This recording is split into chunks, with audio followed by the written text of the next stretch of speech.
Tulo ka mga traffic enforcers sa Lapu-Lapu City nagpositibo sa surprise drug test. Samtang sa Mandaue City, 8 ang nagpositibo sa drug testing karong tuiga. Ang kinatibuk ang detalye atong sayran sa live report ni Luan Mayrondina.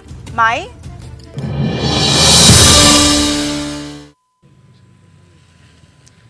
subay sa kampanya sa lokal nga kagamhanan nga drug-free workplace. Matag karon ug unya maipahigayon nga mga surprise drug test sa nagkalain-laing mga departamento aron masigurong way ni usa kanila ang nagumon sa ginadiling drogas.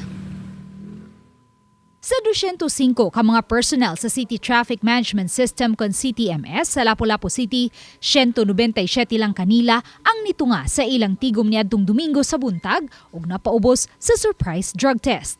Duha kanila ang nagpositibo, usa sa paggamit og shabu, samtang ang usa sa paggamit og marijuana. Samtang sa 8 nga absent niadtong Domingo, 7 ang niapas pagpa-drug test kagahapon sa buntag ug usa-usab ang nagpositibo sa paggamit og shabu. Gikonpermar mismo ni Mario Napole, pango sa CTMS, nga ang 3 ka mga traffic enforcer nga nagpositibo sa surprise drug test lakip sa mga gipangdudahan na niya nga tigamitan og gidiling drogas. Gani ang usa kanila wala na gipa-duty ni Napole, human siya nakadawat og taho nga may mga higayon nga maglakaw na kini nga walay sapot. Apan nito nga gayud kini kagahapon, Lunes, nga naka-uniforme pa ug nagpaubos sa surprise drug test. Yan, doon siya ako nag-uniform pa. Iko, di igiti ka pa dutihon kung dili ka ma-drug test. Siya. Karon di pa drug test. Positive man. So, wala na ako ma-dutiha kay kuyawan ko niya o sugmat niya yung kasada ba.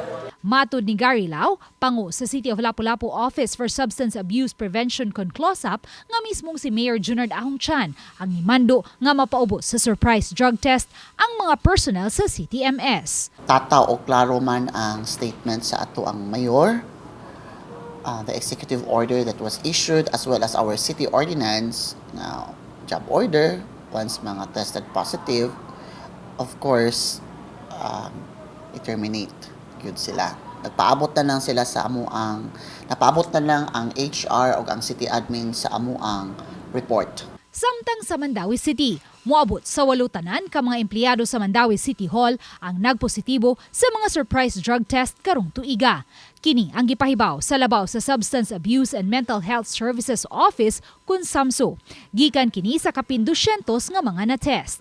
Samtang gihangop sa head sa opisina ang bag-uhay lang nga gipagawas nga desisyon sa Korte Suprema sa usa ka kaso bahin sa drug testing.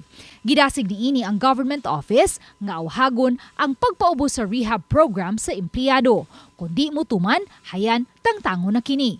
Matod ni Attorney Ben Manzano, labaw sa SAMSO, kini ang palisiya nga gipatuman sa Mandaue. Ang mga government employees nga mo test positive for illegal drugs must be given a chance for them to undergo rehabilitation. Then si dismissal can only be considered if mo refuse sila to cooperate or mo fail sila sa intervention program. The City of Mandaue, mauni siya nga to ang polisiya nga nasa tong enhanced drug-free workplace.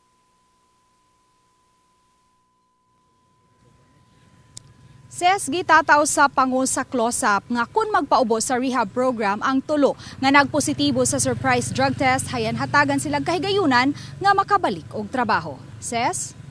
daghang salamat, Luan Mayrondina.